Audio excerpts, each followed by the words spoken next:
آئیے کتاب رحمت سورہ الکہف اٹھائیں۔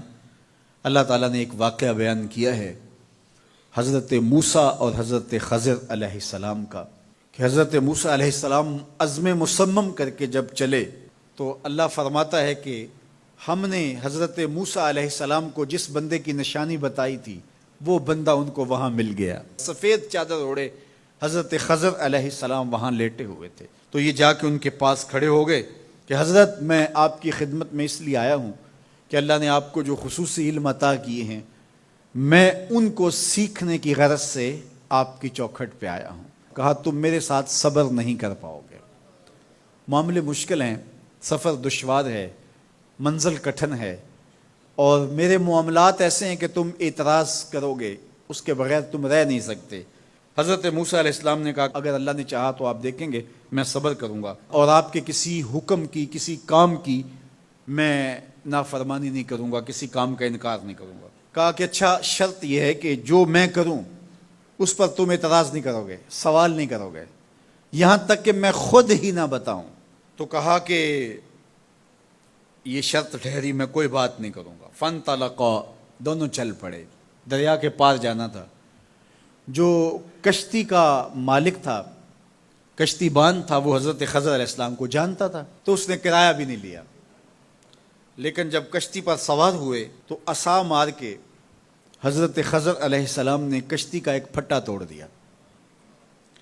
تو بے ساختہ حضرت موسیٰ علیہ السلام نے کہا آپ نے پھٹا توڑ دیا، یہ سارے ڈوب جائے؟ کہا میں نے کہا تھا نا تم میرے کاموں پہ صبر نہیں کر پاؤ گے۔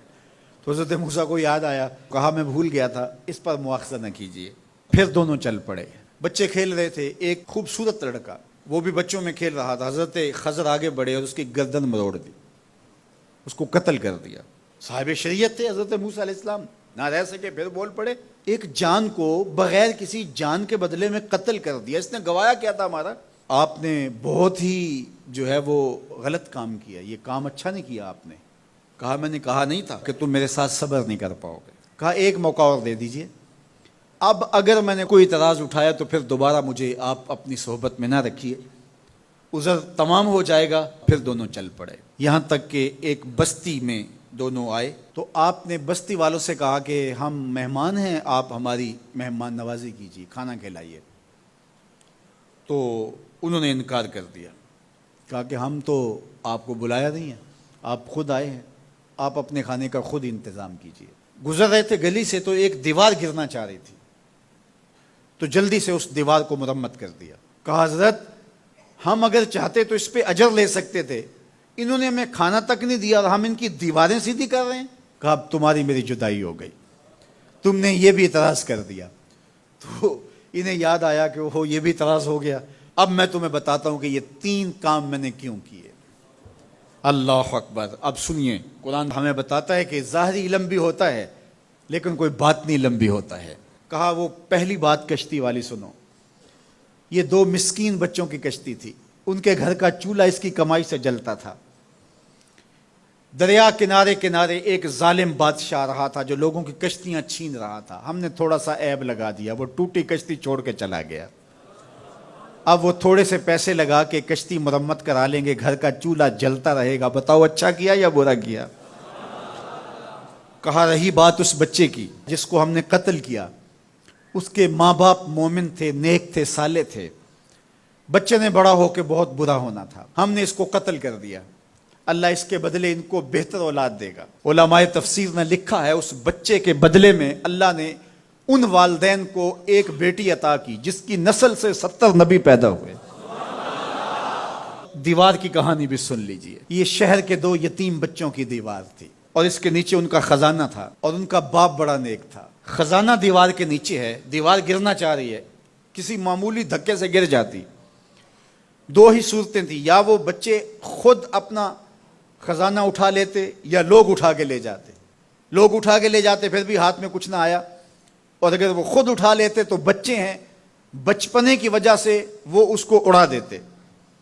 تو ہم نے اس کے اوپر دیوار کھڑی کر دی، جب تک وہ اس قابل نہیں ہو جاتے کہ یہ خزانہ نکال کے اس کو صحیح مصرف پہ لگا سکیں، اتنی دیر تک دیوار گرے گی نہیں۔ اللہ اکبر۔ وہ کسی وجہ سے دیوار قائم رہے گی، اور جب وہ اس عمر کو پہنچ جائیں گے جس عمر میں وہ اس خزانے کو سنبھال سکیں گے تو پھر دیوار خود بخود گر جائے گی اور یہ خزانہ نکال کر کے اپنے کام پہ لے آئیں گے۔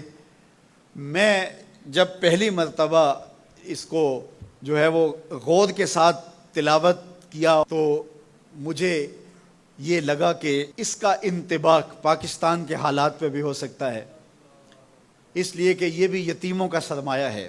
کتنے یتیم روتے بلکتے رہ گئے اور ان کے سر سے جو ہے وہ سائے اٹھ گئے اس وطن کے لیے، لیکن میرے مالک نے اس ملک کے خزانوں پر گہرے پہاڑ اور بڑی بڑی دیواریں کھڑی کر دی ہیں۔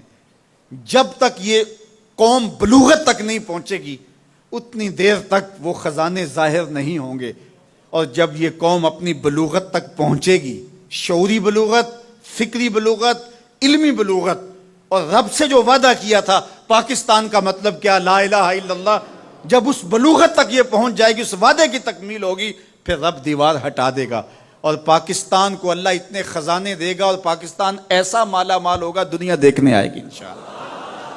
اس لیے رب نے دیواریں بنا کے رکھی۔ تمہارا باپ معین الدین چشتی بڑا نیک تھا، تمہارا باپ داتا گنج بخش علی حجویری بڑا نیک تھا، تمہارا باپ حضرت مجدد الف ثانی بڑا نیک تھا، ان کی وجہ سے میں دیواریں کھڑی کر رہا ہوں اور مضبوط حصار لگا رہا ہوں تمہارے خزانوں پر، اور وہ وقت آئے گا جب تم بلوغت کی عمر کو پہنچو گے، دیواریں ہٹ جائے گی اور تمہارا وطن زمانے پہ مہکتے پھول کی طرح اور چمکتے ستاروں کی طرح اور روشن آفتاب کی طرح چمکتا اور مہکتا دکھائی دے گا، اور زمانہ پاکستان دیکھنے آئے گا، پاکستان دنیا کی قیادت کرے گا انشاءاللہ۔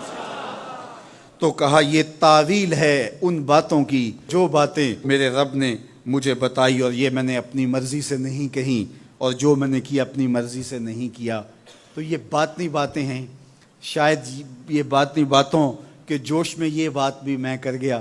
وہ کیا کسی نے کہا تھا کہ بھری محفل میں ایک راز کی بات کہہ دی، بڑا بے ادب ہوں سزا چاہتا ہوں۔